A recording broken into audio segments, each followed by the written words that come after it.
This award is for the best heavy metal video.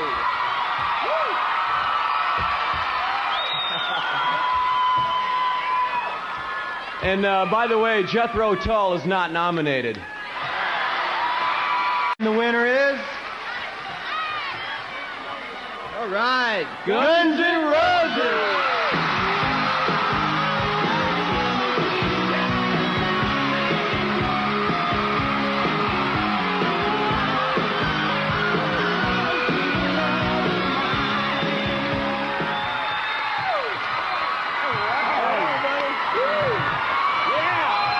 Hey, we want to thank everybody for this. Come on, Show buddy. of hands? Come on, don't let me down now, buddy. Come on. No, I'm not the only one. I know I'm not. Shorts for short. What? Who? Just like Rocky. Just like Rocky. Today's your birthday, right? Yeah. Okay, this is the present to you, right? Cool. Happy birthday to you. Happy birthday to you. Come on, come on. Happy birthday, dear Ricky. Thank you. Happy birthday to you. This reminds me of Mickey's hair. Thank you. Look, can we zoom in on the tree here? I said, this is my hair. This is Mickey's hair. We just put a couple little ornaments in his hair and perfect. What do you think, dude? What do you think, dude? I think that's a new look for next year. Thank you. Well, ready? Presents. Can you get a girl in a box? No, I don't think so. Big cross. Whoa! This is Japanese kite. Really? Cool. Does it? Dude, check it out. Very cool. How do you fly it? Just how's it On fly? a string? Just does it really fly? It's more like a mask. Thank you. Pretty simple, except for one problem. MTV. MTV goes, well, that's your life, but it's not our life, and it's not our viewers' life. And when Tide wants to buy a 60-second Tide commercial, they don't like the idea of strippers. Definitely a Jack lover. Now let's talk to Dr. Death. Dr. Death. What's your story lately, Mick? I'm just having fun, being Mick Mars. It sounds like you're the only one here having fun. Well, Kind of a shout at the devil, title track. See it here. It's like I got it to work before. It like sparkles on there. The Motley Crüe thing. Boy, I tell you, as a Beatle fan, I was very interested to see that you did Helter Skelter. Yeah. Right. What inspired that? Well, we used to always do it as an encore in Los Angeles. We used to play club band, in clubs and stuff out there. So we just recorded it and it came out so well, we put it on the album. I really like it too. It's amazing, isn't it, that you can update a song like that? I mean, that was from, what album was that? The White Album. The White back Album, in I think so, 1969, and now it's updated. Yeah, well, also Pat Benatar did it, I think. Yes, she did. Also looking on the album, the comparisons with Motley Crüe and Kiss are often made, and I found it interesting that you thanked on your credits the Kiss organization. Why was We that? had toured with Kiss on the 1983 tour for a little while on the West Coast, and they were really good to us. They're really good people. Yeah? yeah, Yeah. they're nice guys. Wait.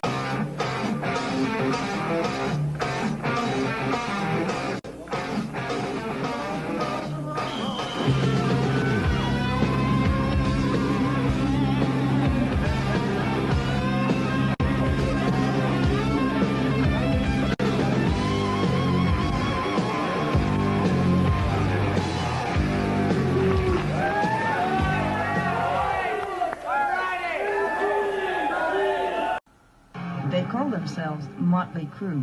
They hail from Southern California, and it seems someone in Edmonton wishes they had stayed there. An unidentified caller phoned police last night to say the group would be done away with while they were performing. They are currently booked into Scandals, an Edmonton nightclub better known for punk rock acts than the heavy metal sound that Motley Crüe specializes in. Band leader Nikki Sixx says maybe Edmonton just isn't ready for the sound of Motley Crüe yet. Who's got it in for you in Edmonton? I don't know. We don't really care either. We're here to give everybody their money's worth for the show and play rock and roll Los Angeles style. And if people don't enjoy it, they don't have to come and see it. But ready for it or not, the show must and will go on. If the group survives its Edmonton experience, it plans to test musical tastes in other Canadian cities in a cross-Canada tour. Margaret O'Sullivan, CBC News, Edmonton. I got a few hobbies. I get frustrated, or you come into the studio here and nothing really comes out. I'll get on my bike and my dirt bike and take a blast.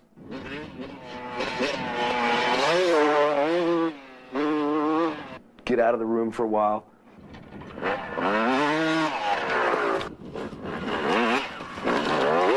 Take a big fucking speed putt, Come back, and then I'm inspired again. What amazed me is we have something in common that no one would ever guess, which is I took tap dancing lessons as a kid, just because I thought, I swear to God, because I thought you had to know that to be in show business. And he's a little kid growing up, in Massachusetts. That's what I wanted to be in show business.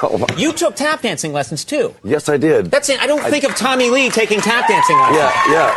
I actually did it because I wasn't really kind of the hang in the locker room sports kind of guy thing, and so it involved being with girls. So I was like, okay, I'll try this. That's great. You did it to get in, to get in with the ladies. Absolutely. Incredible. That is not why I chose tap dancing. I was like, it'll be fun. Anyway, but anyway, so what made you stop doing it? Well, eventually after tap dancing, I started to do some ballet, and yes, and.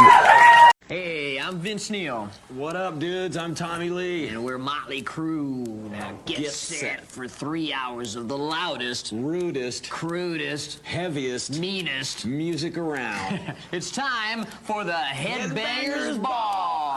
Oh! Hey man, out of the face, deal with the project now, pace with your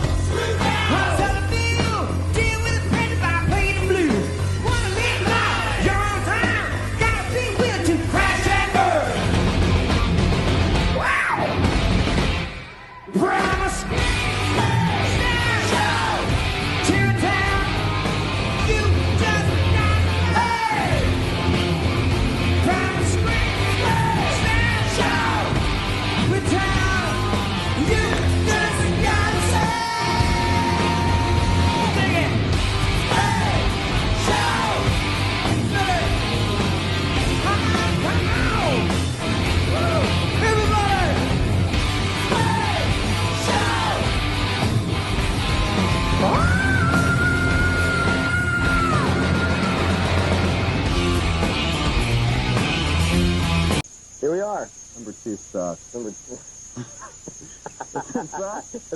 It's but really, that's okay. It's better than number 3. Better than number 3. But that's okay. This is the number 2 Skull Crusher of the week, Primal Scream. Yeah. And we did this one at A&M Studios. That's right. In Hollywood. And the reason this album was supposed to be out about 5 months earlier, and the reason it wasn't is because our producer Bob Ross, he was our producer. Not Metallica's. Not Metallica's producer, our producer. Anyway, he was producing the Metallica album, and that thing ran over a little bit longer, so we were waiting for him, and it's fantastic because we both ended up going to Europe together, us and Metallica. Yeah, it was great. We had a blast. We've been on the same label with them for close to 10 years, and we've never really got to know them, so it was great. 2 bands that are doing real well, 2 bands that are trying to break some new ground, worked with the same producer, did the same tour. It was great. Yeah.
sit back here. We're gonna watch the first video. The first one we've ever done. Vince lost his sight for No, over here. great. Over here. No, over here. Straight ahead. Vince Here. went blind from you know what. Okay. Now watch. Okay. No! All right,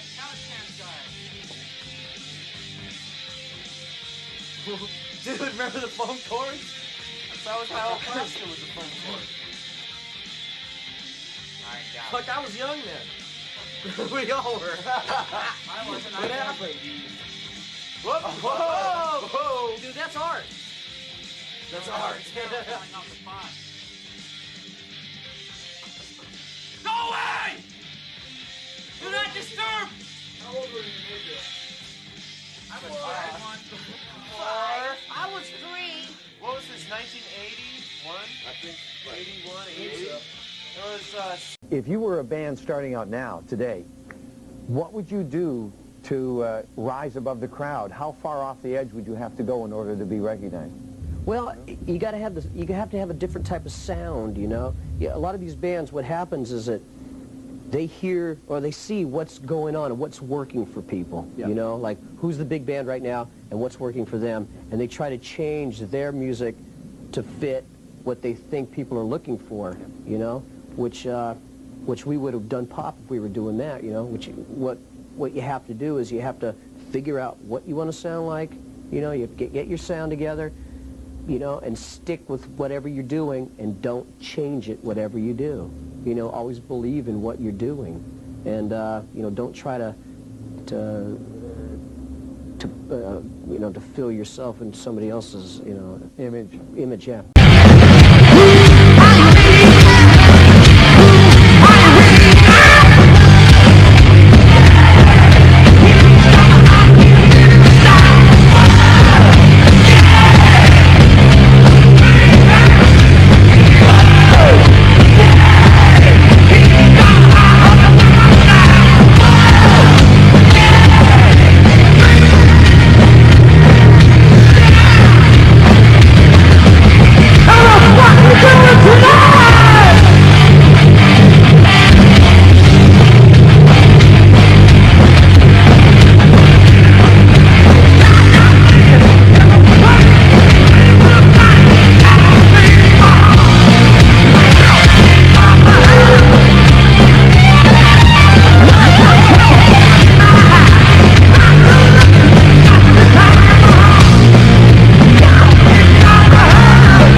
And Vince Neil explain the concept.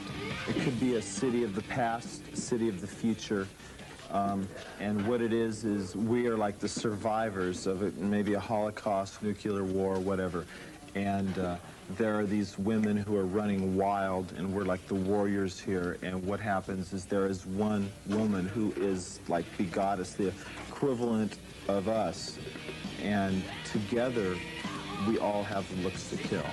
Six elaborated on the message the group is trying to make through their music. Everybody, us, and our audience, who we feel is the same, we have so much aggression in us. We're so young, and we have so much, you know, power, energy in us. And instead of us going out and robbing liquor stores and beating up old ladies, we play rock and roll. And that's why we want the kids to come see us, because we're positive. For Music Television, this is John Paoli in Los Angeles. People always send me, like, you know, where their state with their personalized license plate, you know, that says Motley or, you know, something like that on it. Those are, like, really cool, I think. Some girl in Texas gave me an Explorer, Gibson Explorer. It was a real shock. I have a tattoo on my arm of Mighty Mouse, so I constantly get Mighty Mouse stuff. Stickers, Mighty Mouse pens, Mighty Mouse towels, Mighty Mouse... I mean, I got all that stuff. For the current Dr. Feelgood tour, he naturally felt that he had to top himself. And yes, he did. Drum solos are just like... It's just a waste of concert time, you know? People came there to hear music. It's like, okay... Yeah, okay, man, wow, that guy's good. He's technical. Ooh, wow, ooh. You know, it's like, who cares, man? These people came to hear music. I figured I would put together something that everyone would enjoy, some music, some old classic stuff.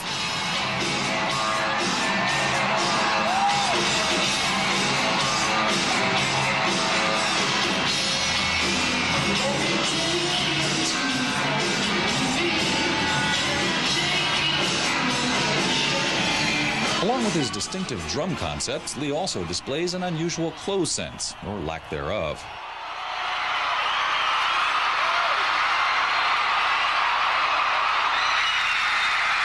I guess I'm an exhibitionist. Now we're here in the Groom department store in the Melodia record shop. Vince, are there any Motley Crüe records here though? I don't see any. I think they got all bought up earlier this morning. Yeah, right. Come here. You know who Motley Crüe is? Oh, no. See? He knows. He knows. This is our new image for next year, I think. Motley Crüe? Motley Crüe? Another big fan. Tommy Lee. Motley Crüe. Say Motley Crüe. All right, all right. Shout at the devil was shout at the devil, shout at war, shout at anything that's negative, you know, and it was a real positive, it was supposed to be a positive message, but everyone took it, you know, it was at, not with, come on. You've got to be happy with the success now of your second LP, Shout at the Devil. Yeah, you said at the devil. That's right, not with the devil. And it's got to be pretty exciting. The title of the album is Shout at the Devil, not Shout with the Devil. So we're not with the devil at all, we're opposed to it, as a matter of fact. What we mean by the devil is anything that's in power that you object to. Why don't you read? Are we telling these religious fanatics, read this, shout at the devil. It doesn't say shout with the devil.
We were sitting on Sunset Boulevard, and these two fans came up, and I had a black Corvette and blacked out windows, beautiful car, and comes up and asks for an autograph, and so I give him an autograph, and we talked for a second, and the kids walked away, and then I roll up the window, I start to take off, and then I stop, and my friend goes, what are you doing? And I go, I'm going to tell them, because they were talking about the car, you guys bought this car.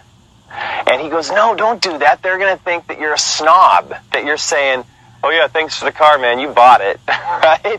But I was trying to say, thank you, because if the fans didn't go out and buy the albums, I couldn't live. You know, this is like my job. I make music that entertains people, but if it wasn't for the fans, there would be no home, there would be no nice car, there would be no tattoos, because I couldn't afford them, and the fans make us.